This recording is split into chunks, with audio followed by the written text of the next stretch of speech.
So hello guys and welcome back to the channel. Today I'm going to show you how to recover a deleted plan in MS Planner. So the first thing you want to do once you open up your Microsoft Planner is to head on over to the left side of the screen by seeing my day, my tasks, my plans, my portfolios, and you can even create a new plan through here. So from here, if I go to my plans, I can just open up one of the plans. So let's do something like this. From here, you can see a couple of things. And in order to get to delete plan, you'll need to click on either settings or more actions. If it's not popping up on here, you just open up the plan itself. So this will be your plan settings. And if you want, you can find the delete button right over here. Once again, if you click on the more options. So if you click on delete plan, you won't be able to recover it. It's just going to be gone.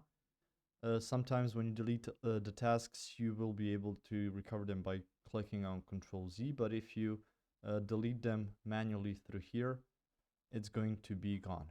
Now there's a few things you can actually recover. So let's say you've assigned this plan to a group. So if you've added this to an existing group, afterwards you can go again to this and you will see the option to see group details. Once you click on that and remove the group, you may be able through a third party to recover the group for that plan, so you can recover it through there, even though it will want to remove itself from your plans altogether. So there's a few ways to bypass, but you can't manually recover it. If you found this information helpful or useful, you can like the video. You can also share the video. You can subscribe to the channel and click the notification bell to get notified about new videos on MS Planner or some other topics you might enjoy as well. See you guys in the next one. Goodbye.